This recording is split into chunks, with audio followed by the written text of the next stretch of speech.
So basically, you're putting a 10% tax, and you're making, and we did this calculation.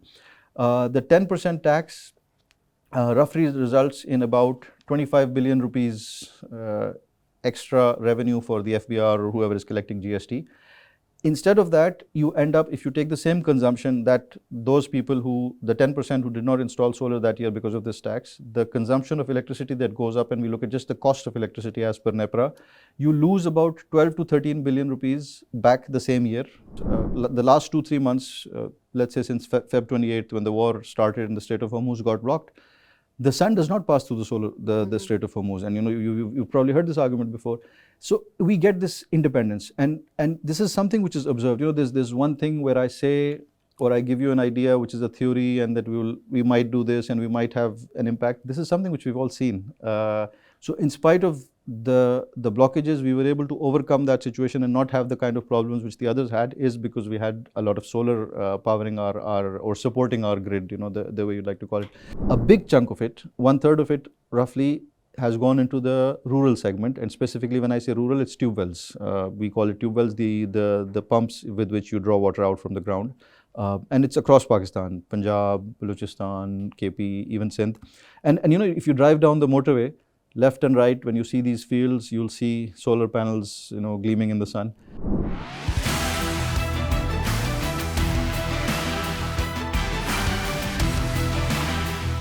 Hello and welcome to another episode of All Things Money. I'm your host Fatima Attarwala. Today we'll be talking all things solar. My guest today is CEO of Hedron Solar and the chair of the Pakistan Solar Association, Waqas Moosa. Hi Waqas, welcome to the show. Thank you very much. So, how has the budget treated you?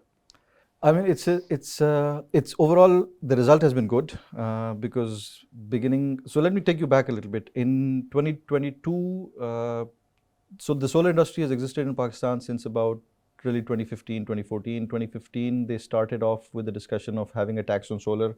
At that time, it was, it was taken back. Then it continued tax-free. 2022, they imposed GST. And in Pakistan, the way taxation, especially the GST part works, is by default, everything is taxed until you are given an exemption, and then you go into one of the schedules, 3, 4, 5, 6, 7, 8, depending on which one you belong to. So basically, when they say we're going to tax you, that basically they're saying they're going to take you off that exemption list. So in 2022, we got taken off the exemption list. I think this was January 1st. A lot of hue and cry, media, the people, everybody, and eventually the government kind of agreed that that makes sense. They brought back the exemption in the budget. However, at that time, they kept the inverters and the balance of system off the exemption list. So they were continued. They kept the tax on those. Solar panels were exempted, so they were at 0%. Cue forward to 2025 budget, and 2025, obviously there was the IMF pressure, and obviously there's a pressure in Pakistan in terms of the budget always, and that kind of resulted in the government deciding to also remove solar, amongst other things that were removed from the exemption list, and solar panels were also removed. Once again, there was a lot of hue and cry from the people, and then in the 2025 budget, finally the government agreed that we will take it down. We will take it out of the full exemption, and we'll put it in another schedule where the exemption is going to be at the tax is going to be at 10% GST. So that was last year. This year, most people were expecting that it's going to revert to the full.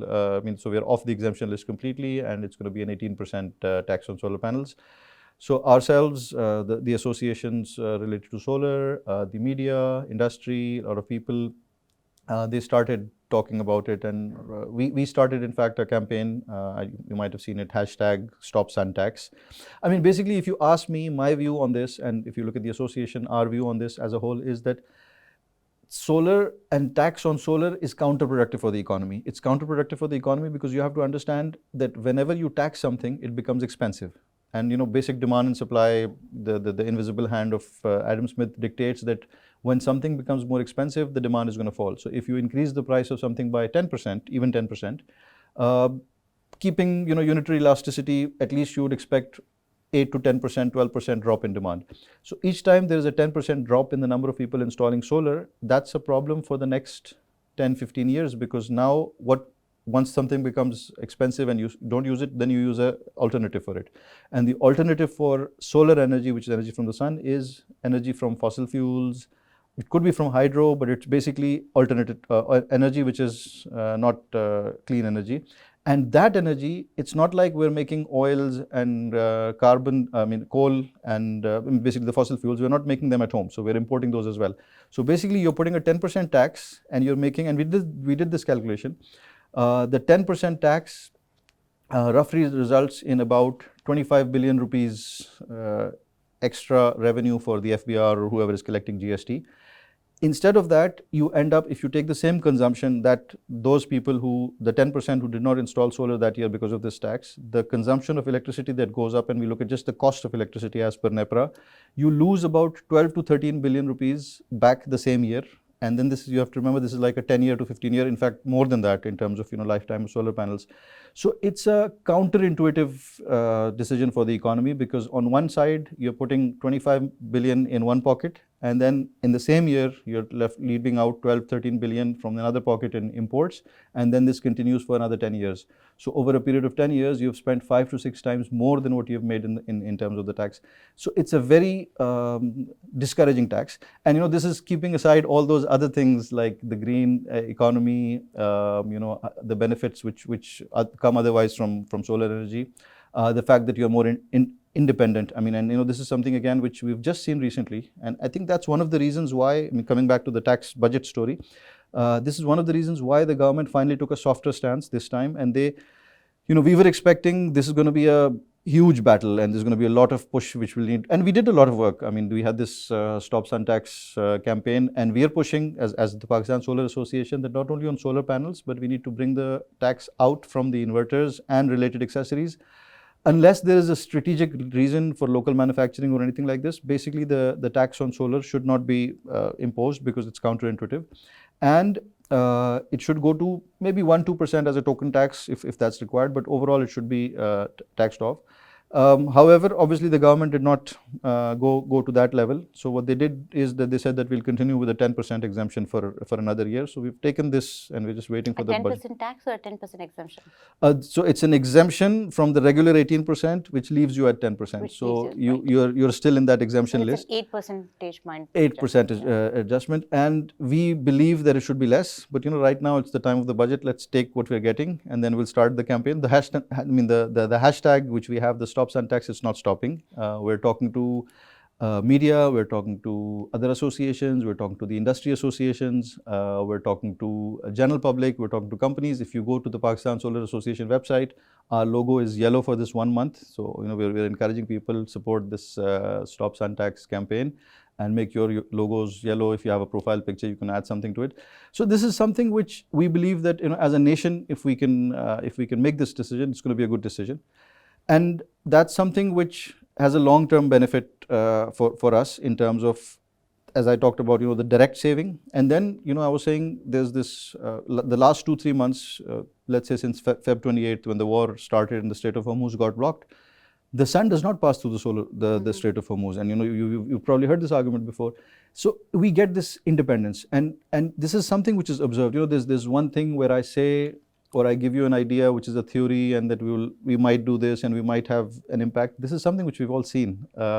When the rest of the world, countries like us, Malaysia, Philippines, India, Bangladesh, were having much worse issues in terms of their electricity supplies versus the sort of issues which we had in Pakistan. Although a big chunk, 20% of our electricity grid is powered by the gas which comes from Qatar, and that was completely blocked.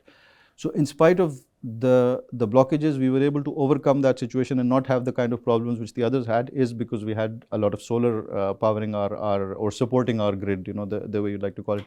So this is something which is also very important, that it gives you independence. It gives you independence at a country level, having renewable energy as a big part of your mix, and obviously it gives you independence at a household level, because then you're released from this monthly billing cycle issue. And then of course there's the other benefits, the green benefits, the lack of pollution, the fixing of smog, and all of those things, which in Pakistan we don't even count those. I always like to, when we talk to our sales team, we tell them, look, green is like cherry on the top, but you don't need to sell based on green. As a nation, we are too poor to afford the luxury of green. In fact, on this one, one of the most interesting observations which I've seen is that a big chunk of our solar deployment, Pakistan as a country, We have about 40 to 50 gigawatts of solar panels imported over the last 8 to 10 years. And from this, most of it has been deployed. So maybe if 50 gigawatt was imported, 40 plus gigawatts has been deployed, and it's an amazing story on a global level. But a big chunk of it, 1/3 of it roughly, has gone into the rural segment, and specifically when I say rural, it's tube wells. We call it tube wells, the pumps with which you draw water out from the ground. And it's across Pakistan, Punjab, Balochistan, KP, even Sindh. And if you drive down the motorway, left and right, when you see these fields, you'll see solar panels, gleaming in the sun.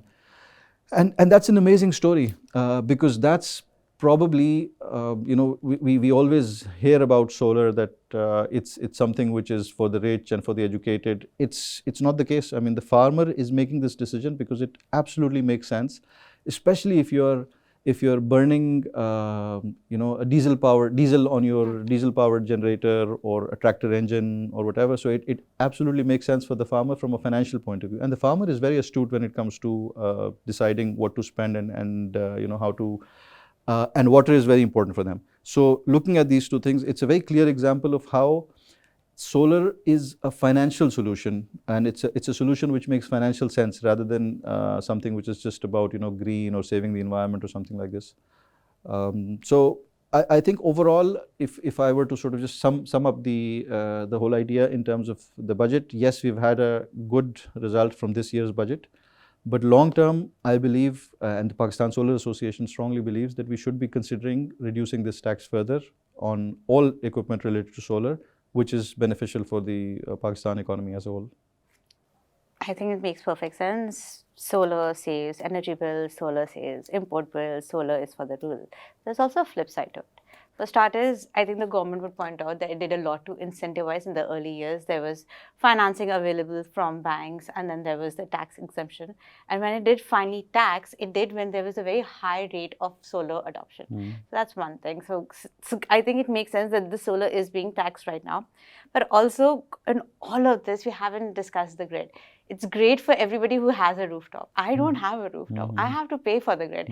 Like, the simplest way to explain this is that if there are 10 people in a house and they are paying rent, they'll pay, say, 2,000 rupees a rent per person. But if there are 5 people in the house, they'll pay a high amount of rent, which is what's happening to everybody who does not have a rooftop. Now, Karachi might be a big market, but it is also a very apartment-based city. So anybody living in an apartment is paying for those grid charges. Anybody with a bungalow is not, especially if they are connected with a backup battery system. So yes, rural economy, great. And even then, Reuters did a fabulous story, I think it was Ariba Shahid's story, that because of solar, there's more usage of tube wells, so our groundwater extraction has increased. So the pitfalls to everything, right? So what would you say to that?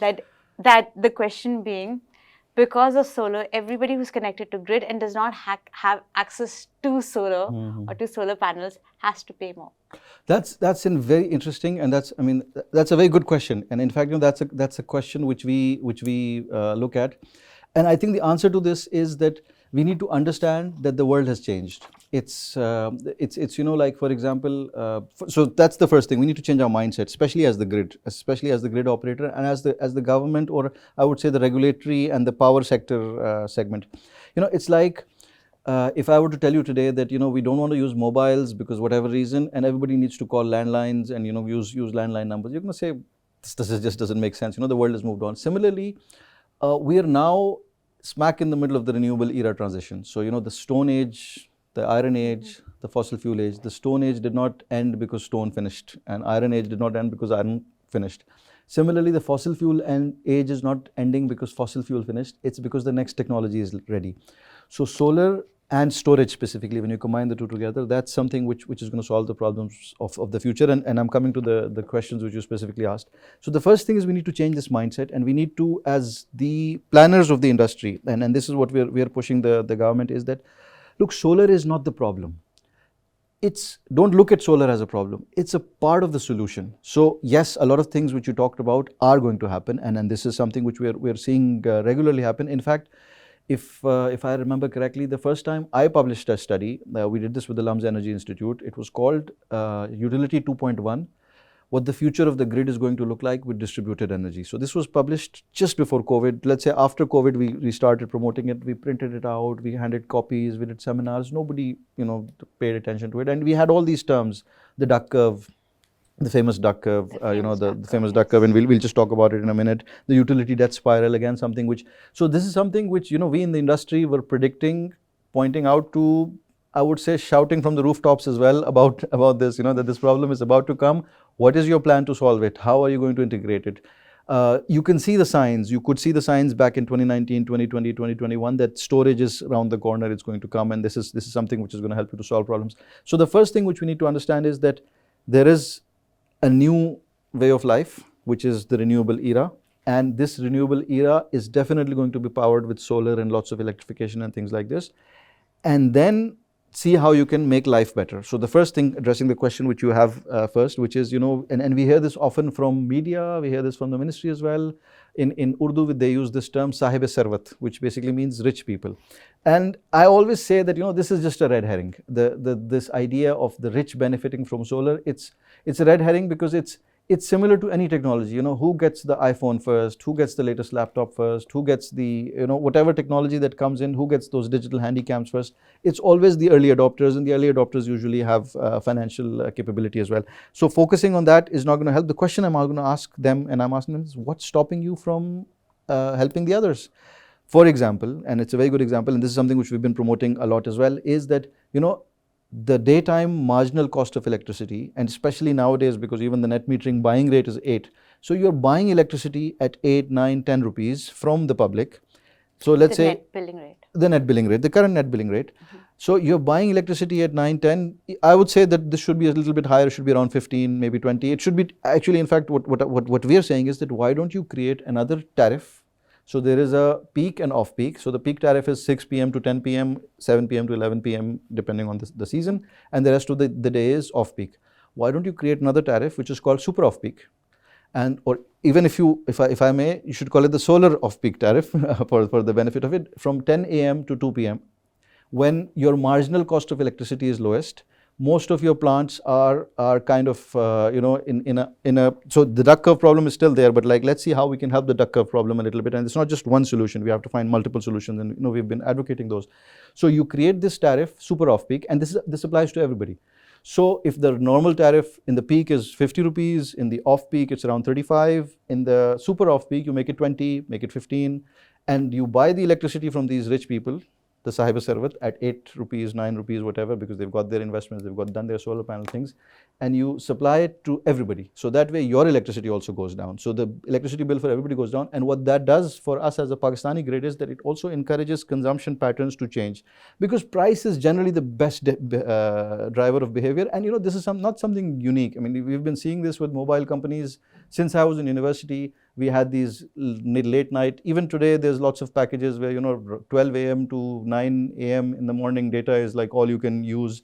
You see this in electricity prices in other countries where the rates vary by time. So this is something, and again, this is something which does not require a lot of infrastructure spending. Most of the meters, 3-phase meters, time of use meters which we have already have 3 to 4 tariff spaces available. So it's just literally, maybe Claude can do this in a week or even less. Any good AI coding software, but definitely the people in the NTDC and the grid can implement this. So what this does is this, that evening peak which we're getting, it sort of allows you to push that down. It allows you to encourage people to use more electricity in the day. And then it allows you to pass on the benefit of solar to everybody. So that's something which answers that question in terms of the how do you translate the benefit of solar to the country on an immediate level, on a monthly bills kind of level. But that's just one part of the problem. Coming back to the big picture, Pakistan is energy starved. We have a per capita consumption of electricity. Yeah, energy starved because we have the capacity to generate electricity. We do not really have the distribution and the transmission. That's an interesting one as well. So you have the per capita consumption of electricity of around 600 kilowatt hour per person per year. The global average is around 3,000. India is 1,100. Bangladesh is 900. So when I hear the grid and they're worried about the fact that they're losing customers and they're losing high paying customers, and then they create solutions for those. What I see is that you're fighting over this one cake, which is 600 kilowatt hour per person per year. There is 5 more cakes available if 3,000 is the global average. So, how do you transition to that? And distribution infrastructure is one thing which you need to invest on, and which you need to really fast, move on to it, move into the regulations really fast. What's stopping you from doing that in terms of, designing? Sometimes we feel that, it's easy to put up a power plant because it's just big, and you can get investment and people have figured it out. Maybe the infrastructure part is a slightly more difficult challenge to solve, but we need to solve it, because if we really want to take advantage of the renewable era, we need to solve that. Another thing which we need to look at is EVs. Now, EVs is a very, very interesting concept, and in a way, let's look at the capacity charges and turn the problem around. I look at the capacity charges and I say it's an opportunity for us. There's a lot of countries around the world which are thinking about what next power plant to put, whether to invest in coal or whether to invest in hydro, or what kind of things to do. Where am I going to get the money for that investment? We've already done it. We've got the investment done, and we can argue about who made the mistakes, and that's maybe another 2-3 podcasts on its own. But let's not argue about that. Whatever the government is doing to try to fix those things, well and good. They can work on it. Maybe that's going to save a couple of rupees, 3 rupees, 4 rupees, whatever is depending on who you talk to. So that's good. You continue on that. But at the same time, what you need to do is you need to see how we can take advantage of that. Now, if I look at the EV part, interestingly, on the EVs, and I was listening to your podcast I think it was last week or a couple of weeks ago on the EV electrification, and some very interesting numbers, some of the numbers which we already have and we are pushing. In fact, one of the studies which we're doing now as Pakistan Solar Association is that for every 1% increase in the number of 2-wheelers and 3-wheelers, okay, and when I say EV, when we say EV, the thing that comes to our mind is 4 wheels, because that's the EV which we drive. But the real EV in Pakistan, or the real vehicle in Pakistan, is the 2-wheeler and the 3-wheeler, and that's the one that needs to transition. And that's from what the statistics which I remember, around 60 to 70% of the petrol or the fuel which we import into Pakistan goes into this segment, the 2-wheelers, 3-wheelers, and perhaps transportation is bundled into this as well. So if we can somehow or the other convert them to electric at a much faster pace, yes, we're doing some good efforts, and I think yes, we're saying the right words as a government, but there's some policy flaws, there's some focus areas, and I think this is something which you need to do like as soon as possible. It needs to be done on a urgent kind of basis. Subsidies, probably not. I generally don't like, I feel that subsidies, let's put it in a nice way, that we're not very good at giving subsidies. We always have loopholes in the system, and something happens. So let's not do subsidies, but let's just do promotion of this. Like for example, what are the big problems? One good thing is that when you come to bike EVs, charging infrastructure is not that big a deal. The infrastructure is not that big a deal. You just need to enable people. What do I mean by that? Let's say, for example, I have this vision that you have this chai ka dhaba, the chai wala. He opens up in the morning and he takes out this extension wire kind of thing, puts it there, and it's got 4 plugs which come in. A motorcycle or a rickshaw comes in, they have their cup of tea, whatever, doodh patti or whatever they want to have, and while they're having this tea, in half an hour to 45 minutes, they can also get their bike charged.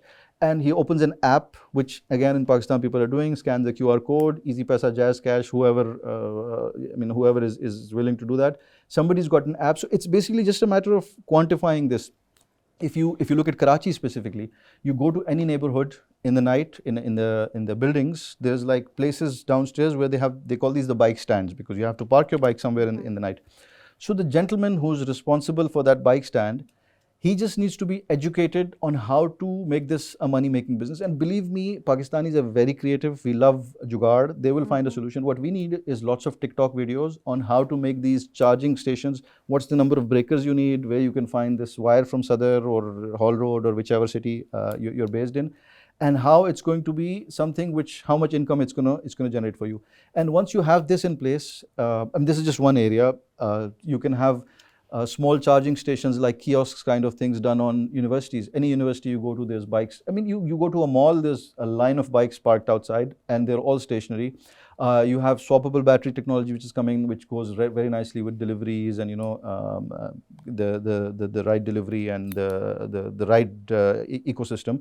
So we need to be creative in terms of solving that problem. Now once you solve that problem or you push that, then the study which we're doing is showing that every 1% increase in the number of bikes which we have from internal combustion engines to EV engines results in about I think I've forgotten the numbers, but around 80 to $100 million per year in savings in terms of the fuel which you save. That's just 1%. So, if you can save 10%, that's $1 billion saved in 1 year of fuel only.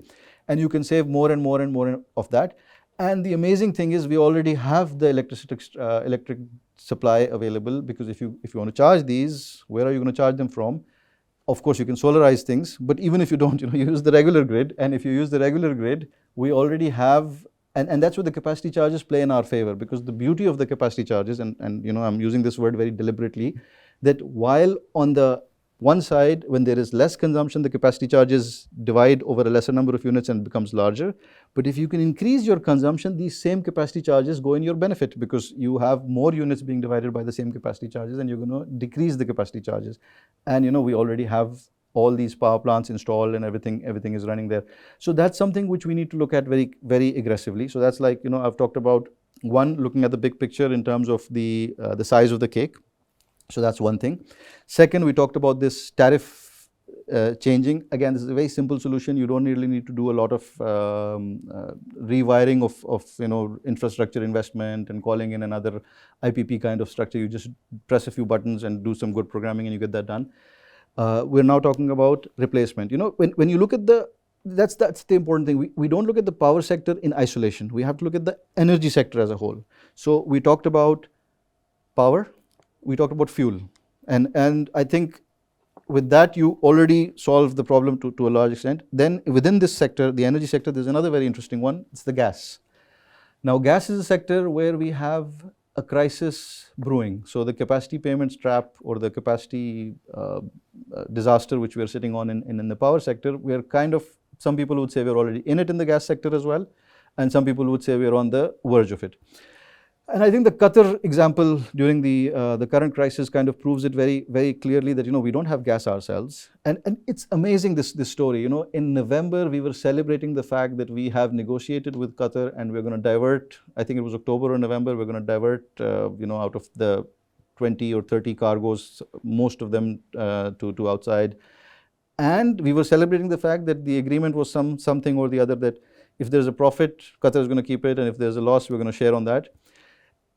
And then Qatar declared force majeure and said that, I can't supply gas to you anymore. And that was like almost a blessing in disguise. And I don't know how it works in terms of the contract negotiation, but this is probably something which we can leverage for future as well. So if we can somehow or the other reduce our expense on, and if you look at the gas sector, it's filled with these kind of problems. So one of the big issues is piped gas, domestic gas. It is very cheap. And yes, the government is working on making it expensive, and I think that's also a good thing. But electrification of this gas, and where do we use the gas? We use it for cooking, we use it for space heating, we use it for water heating.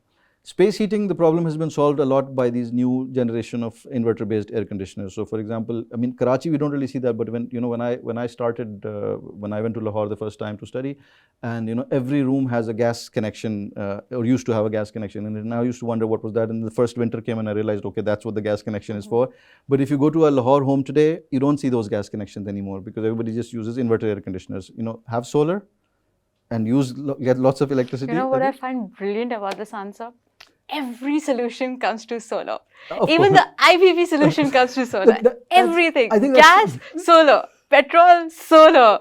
Grid, solar. Solar is the one answer. I think you're a brilliant association chair, and you should continue being elected. You're making such a convincing argument. However, there are many points to this. Yeah. IPPs have sovereign guarantees, take-or-pay contracts. You can say that you can have a separate tariff for solar, but then again, that is incentivizing solar, and the IPPs are not on renewable. We are, completely taking third and forgetting about the fact that we have a huge coal reserve. Instead of investing solar, we could invest in railways and use coal. Coal was the reason for the Industrial Revolution. Right now, it's being disincentivized because climate change, but we are not the ones emitting, right? We should be allowed to use coal. That's other. And EVs, that is very true. If we could just shift to electrification of vehicles, we could save so much. Petrol was this huge issue for us in the war. However, petrol is how the government generates revenue, the petroleum levy. That's why the prices were so high. They were using the war to increase the levy. And even now, the levy has come down, not exactly the price. So the government might say that, yes, we want to incentivize EVs, but does it really? I mean, we cannot say, I mean, design, you have accepted, we have design flaws, we have infrastructure flaws. All of this, all your arguments, wonderful on paper. But yes, if every two-wheeler could charge this easily, they would. But we know how two-wheelers are used. There's a father, a mother, and 3 kids. They cannot stop 40 minutes on a chai ka dhaba on the way to the beach.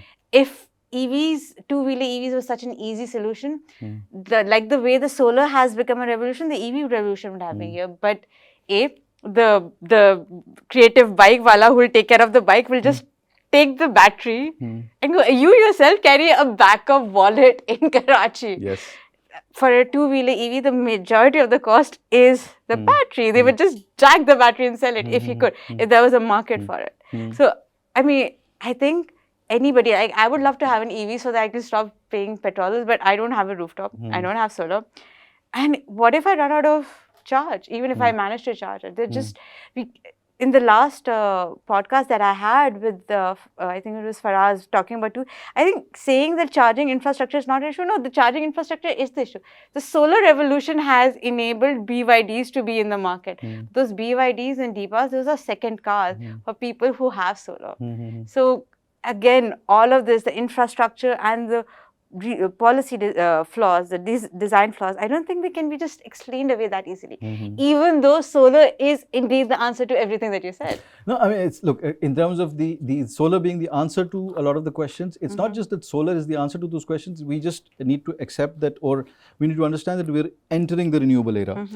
I don't think we've entered it, and I don't think it's like a day in the calendar you mark that, you know, this day is the day everybody's going to enter the solar era, so, or the renewable era, the solar plus storage era. So this decade, let's say the 2020s, or maybe the 2020s and the 30s combined together. So when our grandkids, you know, read their history books or social sciences books or whatever books they have in those, the future, they'll be going through the history, and, you know, they'll talk about the Iron Age and the Stone Age, and they'll be thinking about this renewable era age, or the age where the world shifted to transition to renewables, and that this is going to be that decade, or that part of the time frame.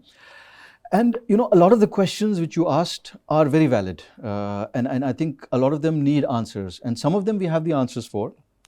Some of them we have to look for answers. You know, coming back to just to complete the previous discussion which I was having, and then I'll come to these questions as well. So we talked about gas, and, you know, how we can increase the penetration of electrification. So electrification is the answer. It's not just solar, but it's electrification is the answer. So we look at petrol, and we see how we can electrify that. We look at gas, and we see how we can replace that with electric. And some of these things are challenges which we need to solve in any case. I mean, regardless of me sitting here as the chair of the Solar Association, but even if I were to, you know, to be sort of like, you know, a well-wisher of the Pakistan Energy Department, or the Power Division and the Petroleum Division and the energy sector as a whole, I would say the same thing, that, you know, you're sitting on a problem on gas. You're selling gas below cost to people who, what else can you do for them? I mean, what you can do for them is give them a lower tariff in the day, which is through the solar area. You drive the consumption up on that area. You decrease your demand for gas, which anyway you're selling at a loss, right? So in that sense, it also makes financial sense. It's not just because you want to promote solar. It's also, and, you know, I'm not even looking at the environmental. And as I said, you know, this is something which in Pakistan, we're too poor to afford the luxury of green. So we need to talk about financial economics and how it makes sense. So that's, you know, we talked about how you can increase the penetration of EVs and replacing the gas, replacing.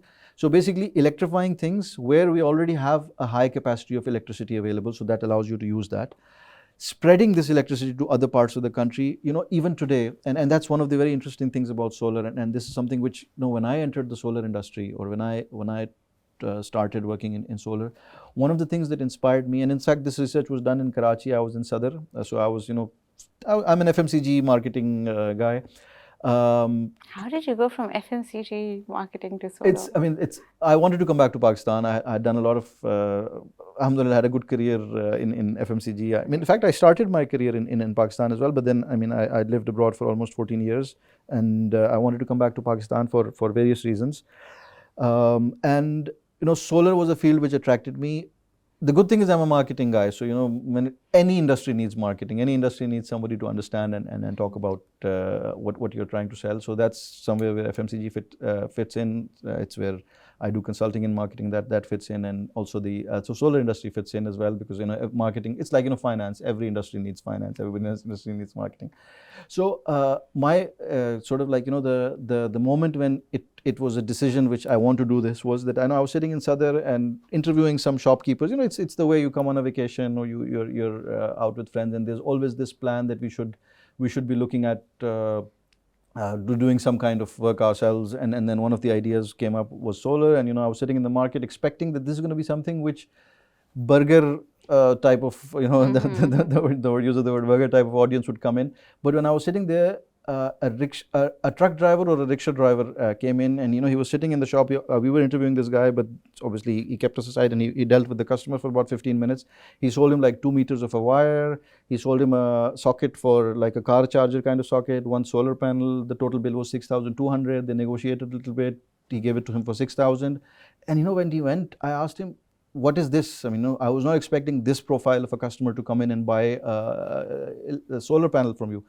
And he told me this guy is not buying it for here, he's buying it for his village back home, where the phone connections are already there because mobile towers have reached. So he has a mobile, but he does not have power over there because there's no grid available, or the load shedding is too high or whatever.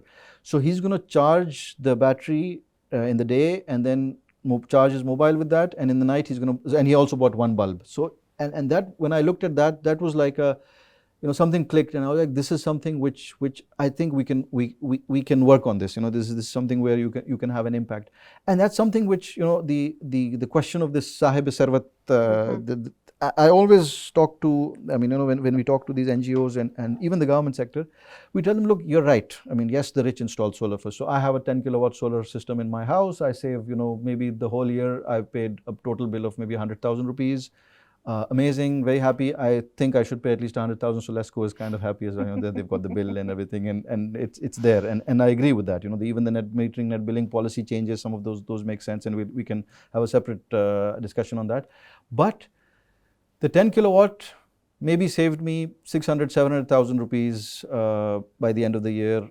Maybe my family is going to have a nicer vacation. Maybe instead of going to Dubai, the visa is not available these days, we're going to go to Malaysia or somewhere else and spend that money. That's not a big impact. It's a saving in my pocket. I feel good, very nice. If I take somebody who's 10 times less wealthy than I am, and instead of a 10 kilowatt system, that individual installs a 1 kilowatt system, but this individual is somebody who's on that subsistence, or he or she is on that 300, 400 unit bracket where they're pushing hard not to exceed the 200 or 300 so they don't lose the subsidy. And they have kids who go to sleep sometimes in the night when it's the end of the month without the fan, because the father does not want to run up his electricity bill by a few units. Look at the impact that happens over there. So it's a 1 kilowatt system, less by 10 versus me. So maybe if I saved 6 lakhs, he might have saved 60,000 rupees or maybe 70,000 rupees in the year. But that 1 kilowatt system had an impact which is much, much, much higher than the impact which happened on my life. So I think this is also something which we need to understand, that solar is kind of this equalizing factor. And it's not just solar, it's the whole ecosystem which comes with the solar batteries, inverters, all of that, but the solar equipment. And this is something which we need to keep in mind. When we talk about these farmers and tube wells and agriculture, the smallest farmers also have tube wells. It's not the biggest ones which have the tube wells. The biggest ones obviously have those solar powered tube wells, but the smaller ones, and they have innovative solutions. It's absolutely amazing. We have this system where they install these solar panels on trolleys, and then 3 or 4 brothers or cousins or friends who have adjacent lands kind of share this investment. The solar panels comes up on a trolley, and then they open, and so in the night you just sort of like fold them back in, park it, take a tractor, move it to the next field. So Sunday and Monday could be one gentleman, and Tuesday and Wednesday could be the next farm, and then it's the third farm, and the 4th or the 7th day they can actually sell the water to somebody. So innovative solutions. Again, when we took these and we showed them to the Germans and the I think it was some global solar council event which we were at, and they were like, wow, what exactly are you guys doing? And it's amazing having this kind of innovation. So the reason why they're doing that is because it makes financial sense for them, and when it makes sense for them, they become competitive. Another thing which we need to, and this is especially important for the government to think about. A lot of industry is solarizing, and when they're solarizing, they are bringing the cost of, when they're solarizing, they're bringing the cost of power down. So you have these cold storage. You have potatoes, which, in Pakistan, Tomatoes, I think, would be the best tomatoes, examples, yeah. potatoes, every 2 years, the cobweb theorem, fruits, yeah. the price goes so far down that it just, it happened in the last season as well. Every it year happened there's with one crop. mangoes. Yeah, every year there's one crop. If you have cold storage, if you have these kind of facilities, they can keep those. Now, if you can make them competitive, you can export. So when you talk to our textile manufacturers, when you talk to our leather manufacturers, you talk to all of these, and that's one of the reasons why the Stop Sun Tax campaign, which we're doing, we're pushing these associations that we don't want to be the one pushing the government on the solar. You guys do it because it's your benefit as well. I was just saying that yes, I agree that the industry is the commercial sector, but isn't most of the energy consumption in Pakistan residential? I mean, it would absolutely be in the interest of industries to solarize, but isn't the government disincentivizing it? Okay, so just to complete the argument, in terms of the industry, if they become more competitive in terms of export, that makes them better, and that's where the government, which is losing their revenue from levies and these other areas, that's where they really make benefit out of. And when you increase export, it's really the multiplier effect. When you take tax out, it's the multiplier effect. When you increase tax, it's the multiplier effect in the negative side. When you let it go, it's multiplier effect in the positive sense, and you can make all the income tax or whatever tax you want to collect from that side. I think everybody agrees exports is the one way out of Pakistan's economic conundrum, and I'm very impressed that you were able to make solar the answer to an increase in exports, and I absolutely agree with you. As long as I remember, the textile sector has been crying about energy, and if they could generate their own energy from solar, they would go woohoo. But again, isn't the government disincentivizing renewables? They do not want the industry to have that kind of power. So the government is, okay, let me give you an example on this one. It's a very interesting one. Every year, and this relates directly to the duck curve problem as well. So every year we have a problem. Around March, the solar production is best because it's spring, the weather is nice, there are very high peaks. And this time Eid was in March, Ramzan Eid, the Eid al-Fitr, because and on Eid there's a lot of factories which run 365 days a year, but for the Eid days they would be off. So that's like 2 days, 3 days, 1 day, half shift, whatever. So the government knows that on that time of the year there's a lot of power which is going to be produced from these solarized industries, and they will be mostly exporting it because they will not have local consumption. So they typically run into a problem, and this is and I remember having had this discussion with one of the ministers, or I think it was somebody from the power sector in one of the NEPRA hearings, and they were like, we have this problem on 4 days of the year, the two days each of the Eid. And I'm like, it's okay, yes, you have a problem, I agree with that, there's no doubt that you have a problem, but it's the approach to the solution which needs to change. So if you have a problem on 5 days, you want to kill the other 360 days to solve those 5 days problem. Isn't there a solution which you can have for those 5 days? So, I mean, when obviously everybody agreed with that, and it's difficult to argue against that argument, but the solution, so the solution which this year they implemented was that they turned off the feeders of those particular industries so that in those Eid days they could not supply. So what they would do is the feeders would be turned off, so the electricity grid is off. So when the electricity grid is off and the factory is closed, the solar is available, but the solar is not supplying to the grid. So that way they solve the problem of excess energy coming up in the daytime. If you were to ask me, I would have approached this problem a different way. What I would have said is that... It doesn't seem like the most efficient and effective Exactly. What I would have done is, and what I suggested to them is what you should have done. To be honest, yes, I don't know. And this is one of the reasons why the industry... this is something which, they were getting letters from their respective field offices that, no export on those days, no export on those days, we're going to penalize you, no exports allowed on those days.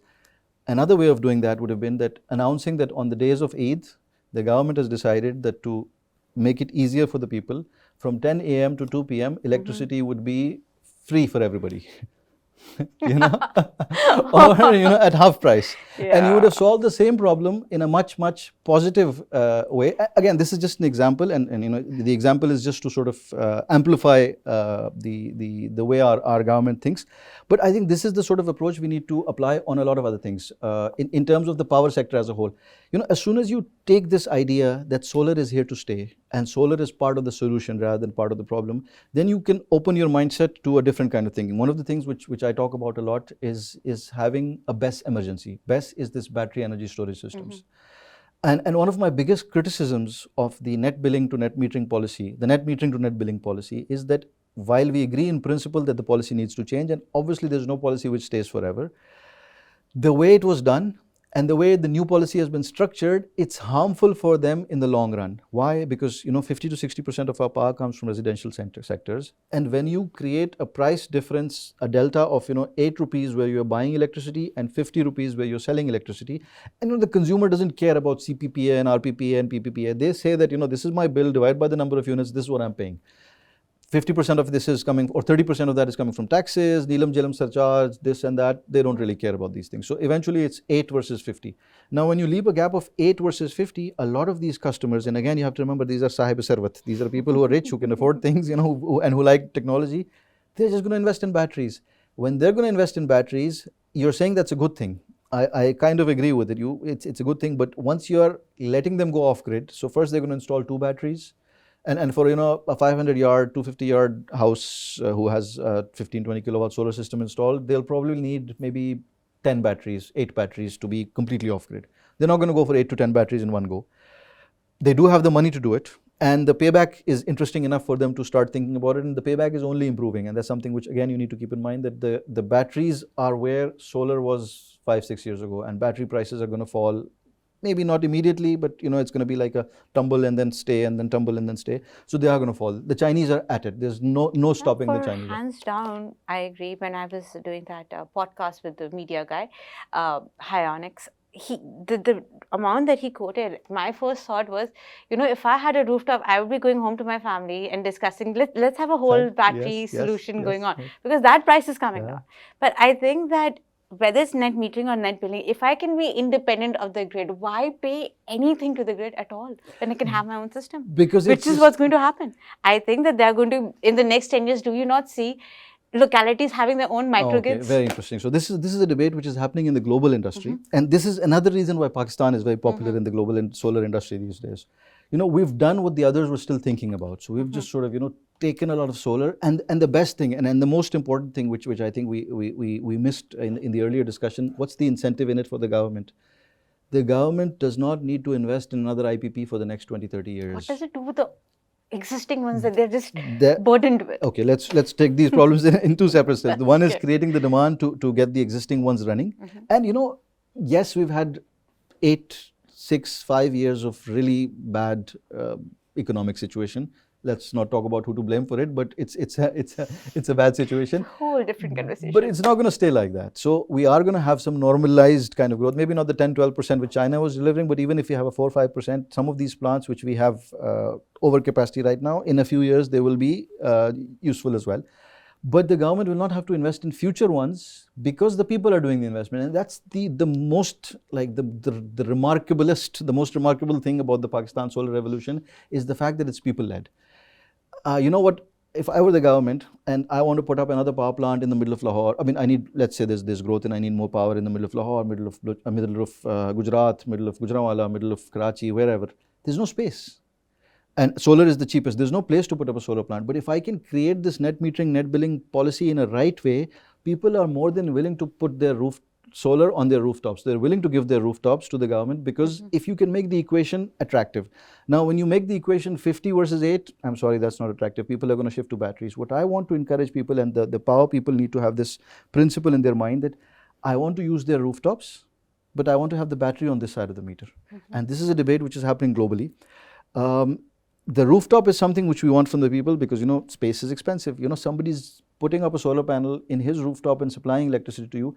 If you give them a rate of 8 versus 50, they're going to put it in their own batteries. But if the rate was, let's say, 50 versus 30, a lot of people would say, why go through the hassle of investing in a battery? I'll just put the solar part. So that's what the government needs to sort of understand. And again, if you create this tariff slab, which is off-peak, super off-peak, you can exchange units at the same rate. So that also solves your problem. If you're selling electricity. I think even in that case, it's just kicking the can down the road. Eventually, batteries are going to be so cheap that you'll just get the whole system. And that's where the behind the meter and ahead of the meter goal debate comes in. And I think this is something which the government needs to sit down now and think about and plan it out.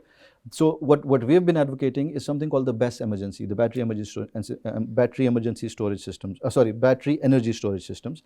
The BESS is. The question is that does the battery go on this side of the meter or that side of the meter? And that's the big debate in the industrial sector. Think of it like the way the power sector works. So one way of powering all these homes across the world would be that every home has a 5 kilowatt, 6 kilowatt, 10 kilowatt generator, and then everybody just produces their own electricity. But that didn't go ahead because the power sector could put up these huge generators which produce power at a fraction of the cost at what you can do at home. So just apply the same logic on the battery side. Instead of each house having a 30 kilowatt, 20 kilowatt hour battery system, if the grid would have these huge batteries put on the grid, that would, one, it will flatten the duck curve very fast. So that solves your bigger problem of that. You can absorb a lot more solar, which is the cheapest form of electricity available globally, and you can absorb that. So the question is, how do you put the storage? So before you decide to put storage in your house, how can I put storage on the grid side, which makes it more attractive? Because once you've put storage in your house, you're out of the market for the next 10, 15 years. So if you're going to be privatizing LESCO and FESCO and GEPCO and all of these one by one, and you're losing the biggest chunk of customers which they have, which are the residential customers, which don't even look at the bill and they just pay it online, how are you going to get them back if you've encouraged them to go off the cyber sarvat, who are going off the grid, who are the best paying customers for you, the VIP customers? You should give them an incentive to stay on the grid, and the incentive cannot be a punishment like they're doing with the industrialists, where there's a surcharge this, there's a surcharge that, there's a tax this, there's a tax that. You have to make it in a way where it makes financial sense for them to stay on the grid. They need to stay on the grid, you need to improve the quality of the grid and all of those things, and the BESS solves most of these problems. So the battery energy storage, in roughly, it's like batteries placed in strategic locations on the grid. So for example, DHA phase 8 in Karachi, DHA phase 6, DHA phase 5 in Lahore, Bahria town, all of these places are high residential. You know there's going to be an excess supply on those. Place the BESSes, in the neighborhood grid station. Container-sized battery systems need to be placed. You don't need to place them now, but you need to put them in the plans. You need to put them in the planning phase, so that in the daytime, when there is excess electricity being produced, just imagine, K Electric or LESCO is smart enough that in the morning they get electricity from you at 15 rupees. In the evening, and they put it in their container systems, and in the evening they sell it back to you for 25 or 30. Most likely it's a good decision. Most people would be happy to make that kind of a slight increase, or let's say even 25 versus 45, 50. Isn't that enough space for the power sector to make a profit? Yes, it is. Now the question is, how do you get this BESS emergency going? So now if there is an investor who's coming in for BESS investments in Pakistan, let's say there's a Chinese or somebody who's putting in a 1 megawatt hour plant, he or she comes in, he asks the government, okay, they go to NTDC and they say, where do we put it? And the NTDC is like, I don't know, we'll form a committee, which is our usual answer. That's going to be another 2 years. We had a 20 megawatt hour BESS project 3 years ago, which was commissioned, and I think 3 years ago the project started, and today, as of now, I think it's not been delivered yet. So it's not going to work like that. So you need to accelerate this siting. Where do you need to put these power plants? What's the sites where they need to know? Do you want to put it in DHA phase 6? Do you want to put it next to Bahria town? Do you want to put it next to Kurangi, where's the industrial area? So you need to make these decisions. You need to sort of get that act together. How are you going to compensate for these? The investor is going to come in. They store energy for 8 hours, or they store it for 4 hours, or they store it for 6 hours. How do you pay that? NEPRA doesn't have those regulations. So site compensation and? Siting, pricing. Pricing. Third is technical specs. You've got it done. The NTDC engineer says, no, I want 5 fire extinguishers, on the left side. Whatever is the requirement. So site, pricing, tech, and then final is SBP, financing. Because if you can get this 1 megawatt hour BESS, if you can get the financing done right, you can easily convert this 1 megawatt hour to 5 megawatt hours, because you get a 2080 financing. Now the problem is, if you do the financing, SBP says, no, in Pakistan we cannot take batteries as collaterals yet. Or we need to do a study on what's... So we need to fix the regulatory aspects as well. We need to get these 4 things done as soon as possible, preferably by the end of this year, early next year. If we can get that on ground, we've got these BESS investments coming in. There is more than ample there's more, all these Chinese which are looking at Pakistan, they're always here for these exhibitions. Yes, and we've got a test case, as a country, we're in a situation where we're ahead of most of the world in terms of the solarization. And they're all looking at us. What are we going to do next? Do we go towards the utility debt spiral, or do we go towards chaos, or do we get a planned transition out of it? If we succeed, it's going to be in the best interest of a lot of players, the Chinese battery manufacturers. Absolutely. I think Pakistan is the case study for solar. One of the few times that we have been a case study and an example of good practices, and let's hope that we continue to be this way. Solar might not be the answer to every solution that we have pointed out, but it is for sure an answer to a lot of problems.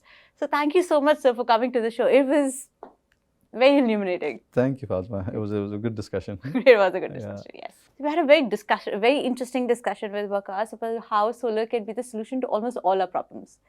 Whether I agree with that or not, it is definitely a solution to most of our problems. Pakistan is already a case study for the world in terms of a solar revolution and a bottom-up solar revolution.